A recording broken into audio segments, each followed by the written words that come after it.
Le Portugal remporte la deuxième Ligue des Nations de son histoire. Honnêtement, on ne sait pas que le Portugal allait gagner ce soir. Après le match qu'on a vu, honnêtement, je ne pensais pas que le Portugal allait gagner ce soir. Mais le Portugal l'a fait, honnêtement, deux partout. Et voilà.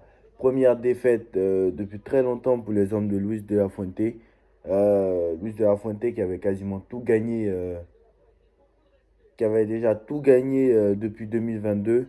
Il a gagné depuis le limogeage de Luis Enrique, très clairement à la sélection espagnole qui s'est fait éliminer en huitième de finale face au Maroc. Après, bon, il y a eu, euh, il y a eu la finale, pardon, il y a eu le match face à la Croatie au Final Four où ils ont gagné en 2022. Il y a l'Euro 2024. Donc, ils ont quasiment tout gagné. Et là, je pensais qu'ils allaient encore gagner cette Ligue des Nations. Ils étaient tenants du titre. Franchement, ils auraient pu faire le triplé comme 2010, ils ont gagné. Comme en 2008, ils ont gagné un euro. 2010, ils ont gagné la Coupe du Monde. Et 2012, ils ont gagné encore l'euro. Mais là, honnêtement, bon, ils ont fait quand même finale de Ligue des Nations, faut pas se mentir. On va pas se mentir que sur les 5 dernières années, quand même, enfin, sur les 4 dernières années, l'Espagne, c'est quand même finale en 2021 de Ligue des Nations.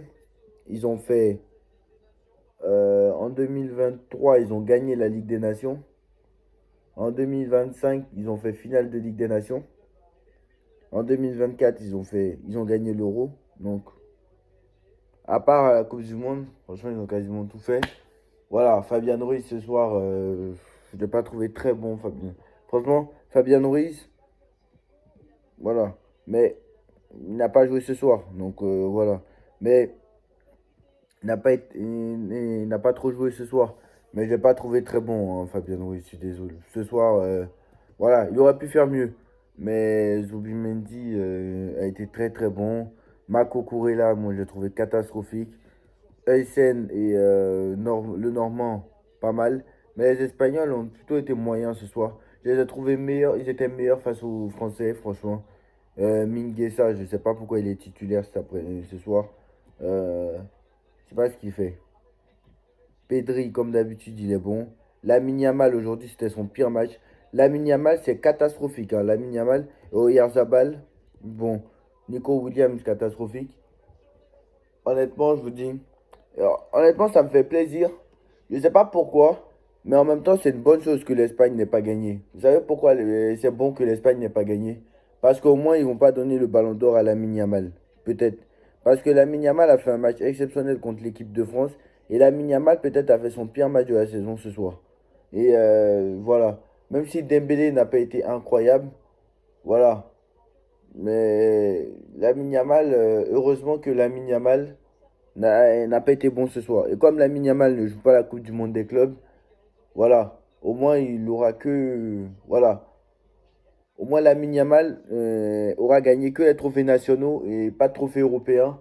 Voilà, mais le seul problème c'est que les gens se disent, j'ai peur que les gens se disent quitte à choquer et le caractère que le fait que Lamine Yamal ait 17 ans, quoi. J'ai peur de ça. Face à Ousmane Dembélé qui lui a déjà 28 ans, j'ai peur de ça, voilà, j'ai juste peur de ça. Donc voilà, mais pour moi, João Neves, Vitinha, je suis désolé, mais João Neves, Vitinha et Nuno Mendes, ils doivent être dans le top 30 Ballon d'Or. Ils sont incroyables. Franchement, je vais en revenir aux Portugais. Ils ont été incroyables. Je vais en revenir aux Portugais parce qu'ils ont été incroyables. Ils ont été incroyables. Que ce soit Ronaldo, que ce soit Ronaldo 38 ans, mais Ronaldo, franchement, Ronaldo 38 ans. Là, on voit que le Portugal est en train de soulever le trophée là. Là, le Portugal est en train de soulever le trophée, mais c'est quand même assez incroyable. Tu vois Nuno Mendes qui a tout gagné cette saison. Euh, Exceptionnel. Franchement, j'ai rien à dire en fait. J'ai rien à dire parce que ils ont été tous exceptionnels, les Portugais. Et au contraire du match de mercredi, pardon, face à l'Allemagne, honnêtement, voilà. Mais Nuno Mendes, c'est l'homme du match, hein. Il a tout fait. Franchement. Il a tout fait. Il a tout fait. Voilà. Il a géré Lamine Yamal comme pas possible. Franchement, voilà. Voilà. Franchement, Lamine Yamal, Nuno Mendes, exceptionnel. Diogo Costa, incroyable. Il a soupé les tirs au but. Voilà. Moi, les tirs au but, honnêtement, dès que j'ai vu. Alors, bizarre, hein, dès que j'ai vu Alvaro Morata, vous savez que dès que j'ai vu Alvaro Morata tirer le penalty, voilà, c'est ça que je voulais dire. Dès que j'ai vu Alvaro Morata tirer le penalty, je me suis dit il va le rater. Parce que Alvaro Morata n'a jamais marqué un penalty de sa vie. Alvaro Morata n'a jamais marqué un penalty de sa vie. Je sais pas. Alvaro Morata, il a raté son penalty à l'Euro. Il a raté Euro 2021, je parle, hein. Mais Alvaro Morata, je sais pas quand il a raté un penalty. Non, il a marqué un penalty. Le mec, il n'a jamais marqué un penalty de sa vie. Il n'a jamais marqué un penalty de sa vie. Ronaldo, Alvaro Morata. Neves, je ne l'ai pas trouvé très bon, mais bon, il n'a pas joué à son poste. Donc voilà. Ruben Diaz, moyen. Ignacio, moyen. Nuno Mendes, c'était le meilleur. Conceição, contrairement à l'Allemagne, je ne l'ai pas trouvé bon. Silva et Vitinha, pas mal. Après, quand tu vois que majoritairement quand tu vois que l'Espagne a majoritairement le ballon, c'est un peu plus compliqué. Mais voilà, mais pas mal le match de Vitinha aussi, qui a mis son penalty. Neto, je l'ai trouvé catastrophique, je ne sais pas comment il a fait. Gonzalo Ramos, il est rentré, il a marqué son penalty. En face, n'ont pas tous été bons, hein, forcément. Voilà, Oyarzabal, il était pas mal. Lamine Yamal, je ne l'ai pas trouvé inspiré cet après-midi. Franchement, Lamine Yamal, contrairement à l'équipe de France, Lamine Yamal n'a pas été bon. Voilà, honnêtement. J'ai pas trouvé un Lamine Yamal exceptionnel. Voilà. Et tant mieux qu'on n'a pas trouvé un Lamine Yamal exceptionnel. Parce que je pense qu'ils vont s'en servir d'argument pour le Ballon d'Or.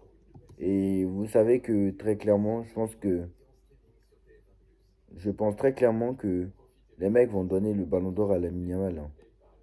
Parce que j'ai peur que les journalistes se disent oui, Lamine Yamal nous a choqués durant cette saison. J'ai peur que les gens disent ça en fait. Parce que je suis désolé, hein, mais les gens vont dire ça en fait. Et face à Dembélé, son concurrent direct qui a déjà 27 ans, l'autre il a 17 ans, j'ai peur du truc quoi. J'ai très peur. Surtout que Lamine Yamal, je crois a été l'homme du match face à l'équipe de France. Il était vraiment très bon. Donc j'ai peur. Franchement, j'ai peur.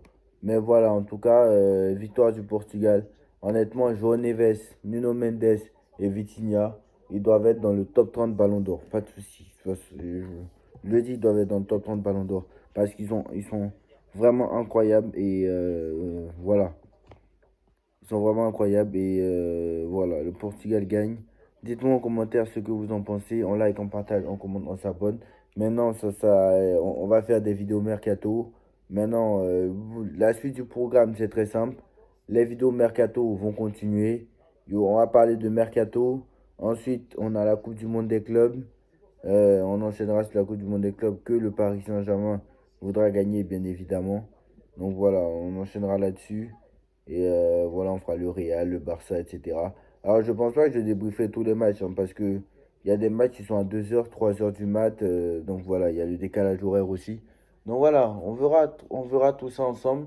Donc voilà, dites-moi en commentaire ce que vous en pensez. On like, on partage, on commente, on s'abonne. Et on se retrouve très très vite pour une nouvelle vidéo. Tchuss!